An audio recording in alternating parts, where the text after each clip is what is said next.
Hey McGinn, good to see you again. It's Mr. Lohn, and we are about to jump into our latest read aloud because we are creeping right up onto Thanksgiving holiday. I figured we would do a book that celebrates thanks and also use a character that is pretty popular that most people enjoy. We're going to do by Rob Scotton, Splat Says Thank You. And we all like Splat the cat. And here we go. Let's see how Splat shows appreciation. Splat was worried that Seymour hadn't smiled all day. He was covered in spots and not feeling well. This isn't right, thought Splat. How can I make Seymour smile? Splat pulled a book from a drawer and showed it to Seymour. I made it for you, Splat said. I call it a friendship book. Splat opened the book. It began quite simply. For Seymour, the best mouse I know. Seymour sneezed. Splat turned the page and began to read aloud. When I was scared to try out for the school play, you encouraged me to do it anyway, said Splat. Thank you. And when Mrs. Wimpy Dimple gave me the lead role, I couldn't have learned my lines without you. Thank you, Splat continued. And when I laughed so hard at Plank that I forgot my lines, you helped me to remember them. Thank you. Splat looked at Seymour and thought that he was just about to smile, but he sneezed instead. Achoo! Splat read on. When I broke my mom's favorite ornament, you fixed it for me, said Splat. Except somehow, Mom noticed and I had to have a bath and go to bed early. Thank you anyway. When I had my bath and got my toe stuck, you knew what to do. Thank you.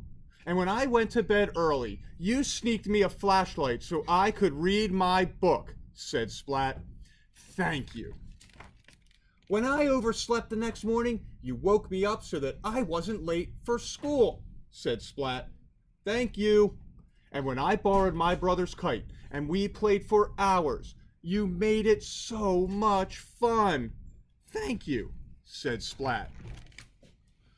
Then, when I climbed a tree to rescue my brother's kite and got stuck, you rescued me. Thank you. Splat looked at Seymour and thought that he had to smile this time, but he hiccuped instead. Splat read on. When I pretended I was speeding through space in my rocket ship, about to be the first cat on the moon, and Spike passed me in a faster rocket ship and tried to become the first cat on the moon instead, you told me space cats never give up. So I didn't, continued Splat. Thank you. Splat looked at Seymour and thought that Seymour was sure to smile this time, but Seymour scratched a tickly ear instead. So Splat read some more. When I told you my biggest secret, you didn't tell anyone else. Thank you.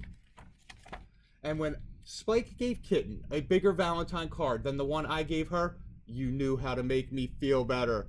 Thank you. When little Sis was covered in spots and not feeling well, you made her smile, said Splat. Thank you. And when I was covered in spots and not feeling well, you made me smile. Thank you. You are my smallest friend and my biggest, he added. And I just want to say thank you. So boys and girls, I hope you enjoyed that story. While not exactly Thanksgiving focused, the thank you part definitely clicks with the holiday.